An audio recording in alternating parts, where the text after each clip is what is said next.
बिस्मिल्लाहिर्रहमानिर्रहीम। अस्सलाम वालेकुम जी। आपको एक दफ़ा फिर से इस चैनल में खुशामदीद कहा जाता है।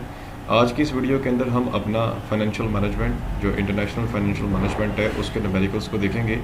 हमारे पास जो प्रीवियस स्लाइड थी जिसमें चैप्टर नंबर 3 के न्यूमेरिकल्स थे, नोट्स के वो कंप्लीट है।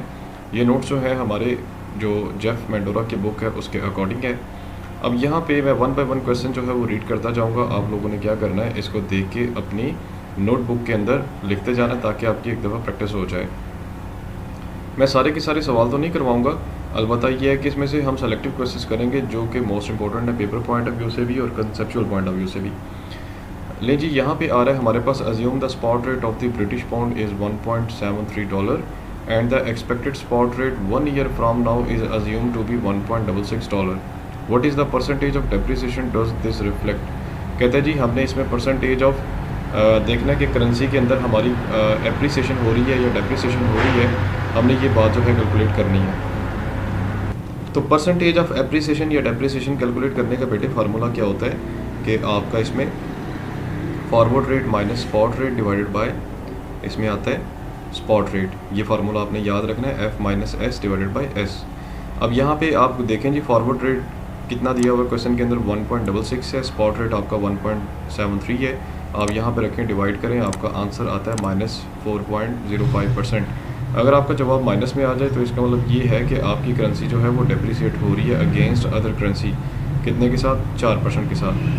अब इसी तरह का एक क्वेश्चन है जी, मतलब कि हम थोड़ा सा आगे चलते हैं। हाँ, अब क्वेश्चन का सिनेरियो थोड़ा सा चेंज हो रहा है। अब यहाँ पे एक अगला क्वेश्चन आ रहा है स्टूडेंट, इस बुक के अंदर या इन नोट्स के अंदर सिर्फ ये इस नोयत का एक ही सवाल दिया हुआ है। अगर इस तरह के मज़ीद सवाल आ जाएँ तो आपने जस्ट फार्मूला याद रखना है और ये देखना है कि स्पॉट रेट और फॉरवर्ड रेट इसमें से कौन सा है। आप अपनी वैल्यूज़ रखें, पुट करें और आंसर निकालें। अगला क्वेश्चन जो है हमारा सिनेरियो बेस आ रहा है। इस क्वेश्चन के अंदर हमने जनाब हमारे पास करेंसीज जो है वो दो हैं और इन दोनों करेंसीज का हमने कंपैरिजन करना है और देखना है कि हमें लैंड करने में और बारो करने में क्या फ़ायदा हो रहा है या नुकसान हो रहा है। अब यहाँ पे क्वेश्चन है जी मैं आपके सामने रखता हूँ, वो ये कहता है blue diamond bank aspects that the Mexican peso will depreciate against the dollar from its spot rate $0.15 to $0.14 in 10 days. The following interbank lending and borrowing exist rate।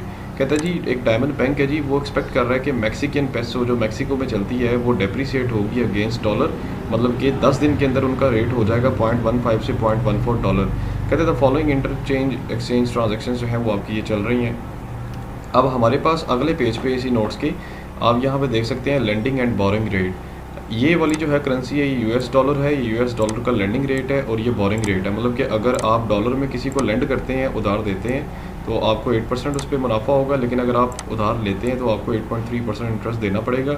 इसी तरह मैक्सिकन पेसोज हैं जी आपके पास, अगर आप पैसों की शक्ल में उधार लेते हैं करेंसी तो आपको 8.5 का बेनिफिट होगा, लेकिन अगर आप उधार लेते हैं यानी उधार देते हैं किसी को मैक्सिकन पेसेस की शक्ल में तो 8.5% की बचत इंटरेस्ट मिलेगा, लेकिन अगर आप उधार लेते हैं तो आपको 8.7% देना पड़ना है। अब साथ ही कहते हैं assume that the blue diamond bank is a borrowing capacity of either 10 million और 70 million pesos in the interbank market depending on which currency in want to be बोरो।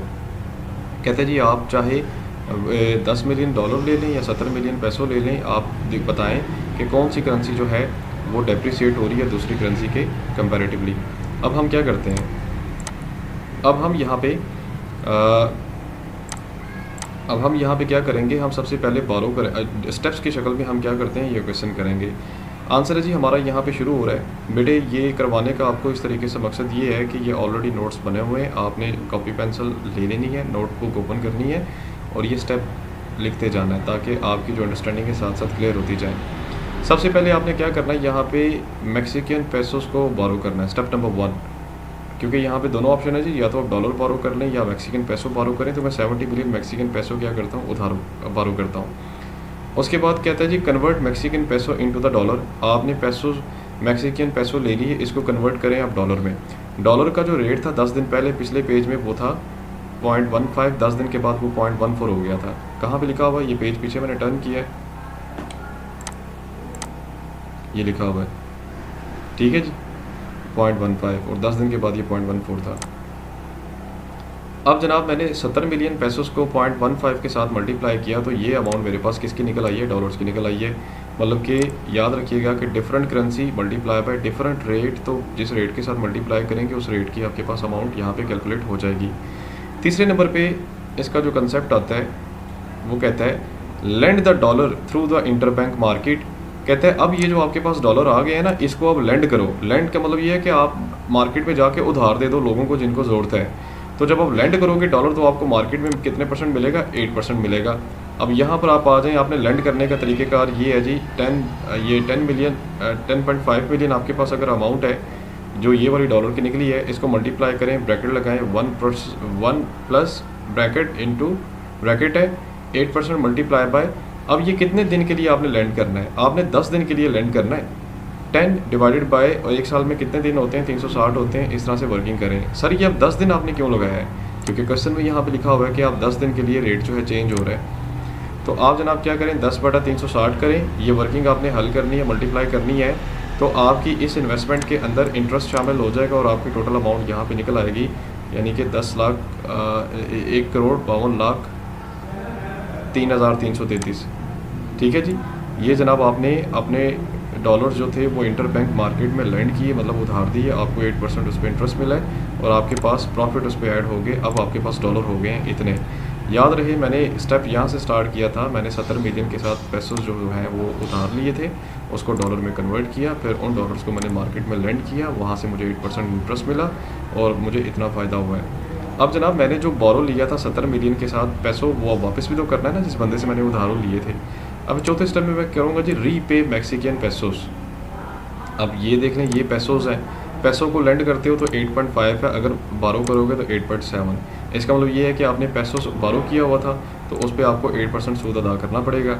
अब यहाँ पे आपने वही इक्वेशन दोबारा रिपीट करनी है जी। मैक्सिकन पैसोस हैं मल्टीप्लाई बाय 1 + 8.7 मल्टीप्लाई बाय 10/360। 10 दिन के लिए आपने लोन लिया था, इस पर अब आप सूद अदा कर रहे हो।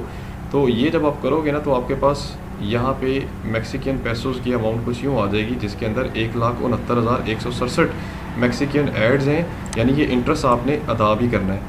यानी कि जब आपने उधार लिए थे तो आपको 70 मिलियन मैक्सिकोस मिले थे, जब आपने उधार 10 दिन के बाद वापस किया तो आपको मैक्सिकन पैसोस के साथ इंटरेस्ट भी अदा करना पड़ा है, जो कि कितने के साथ है, 1,69,167 के साथ है। कहता है based on the expected spot rate.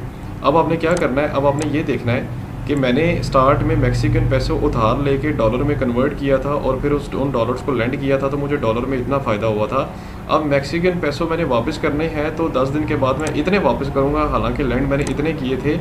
अब अगर इसको मैं डॉलर में कन्वर्ट करता हूं, देखता हूं कि क्या मुझे फ़ायदा हुआ या नुकसान हुआ है। तो मेरे पास ये वाले मैक्सिकन पैसों हैं जी। अब यहाँ पे आ जाएं, इनको 10 दिन के बाद जो डॉलर का रेट था उसके साथ मैं क्या करूँगा, मल्टीप्लाई करूँगा। यहाँ पर 10 दिन के बाद जो डॉलर का रेट था वो 0.14 था, मैंने इस अमाउंट को इसके साथ मल्टीप्लाई किया तो ये मेरे पास डॉलर्स की अमाउंट निकल आई है। ठीक है कि मैं अगर मैक्सिकन पैसों में पेमेंट करता हूँ 10 दिन के बाद तो इतने पैसे देने पड़ेंगे, अगर मैं डॉलर में पेमेंट करता हूँ तो मुझे इतने पैसे देने पड़ेंगे। तो मैं देखता हूँ कि इन डॉलर्स को या इन मैक्सिकन पैसेस को जब मैंने पहले डॉलर में कन्वर्ट किया था क्या मुझे फ़ायदा हुआ या नुकसान हुआ है। तो मैं क्या करूँगा, इस अमाउंट में से इस अमाउंट को माइनस कर दूंगा तो मेरे पास अगर प्लस में अमाउंट आ गई तो इसका मतलब ये है कि मैंने अगर मैक्सिकन पैसोस को 70 मिलियन को डॉलर्स में कन्वर्ट किया था और उसको लैंड किया मार्केट में तो इतने पैसे मुझे मिले, तो इसका मतलब ये है कि सर मुझे इतने डॉलर्स का फ़ायदा हो गया। तो ये है बेसिकली इसका एक पार्ट है जी। इस पार्ट के अंदर हमने क्या देखा कि हमारे पास मैक्सिकन पैसो हमारे पास करेंसी थी डॉलर हमारे पास यहाँ पे एक बैंक था जो कि अज्यूम कर रहा था कि 10 दिन के बाद डॉलर का रेट 0.15 से 0.14 हो जाएगा। हमारे पास दो ऑप्शंस थी, एक US डॉलर, दूसरा मैक्सिकन पैसोस। ये लेंडिंग रेट है दोनों का और ये बोरिंग रेट है। हमने ए ऑप्शन के अंदर क्या किया था कि 17 मिलियन जो थे वो बारो किए थे, उनको डॉलर्स में कन्वर्ट किया, फिर देखा कि अगर मैं लेंड करता हूँ डॉलर्स को तो मार्केट में इंटरेस्ट कितना मिलेगा जी, 8% मिलेगा और 8% इंटरेस्ट लिया तो इतनी अमाउंट आ गई। अब जो मैक्सिकन पैसोस मैंने उधार लिए थे मैंने वापस भी करने हैं। अब जब मैं उनको वापस करूँगा तो उसके ऊपर मुझे इंटरेस्ट कितना अदा करना पड़ेगा जी, 8.7% मुझे उस पर इंटरेस्ट अदा करना पड़ेगा। और इस पे मैंने इंटरेस्ट निकाला तो इसकी अमाउंट इतनी थी, इसको मैंने डॉलर्स में कन्वर्ट करके इन दोनों अमाउंट्स का डिफरेंस लिया तो मुझे इतनी अमाउंट का क्या हो रहा है जिसके अंदर फ़ायदा हो रहा है। अब इसका बी पार्ट करते हैं जी। बी पार्ट में जनाब क्या करेंगे हम अगली वीडियो में करते हैं, फ़िलहाल आप इसको देखें अच्छे तरीके से और नोट कर लें, फिर उसके बाद हम जो है अपनी नेक्स्ट वीडियो की तरफ मूव करते हैं। देखने का बहुत शुक्रिया जी, इजाज़त दें, अल्लाह हाफ़िज़।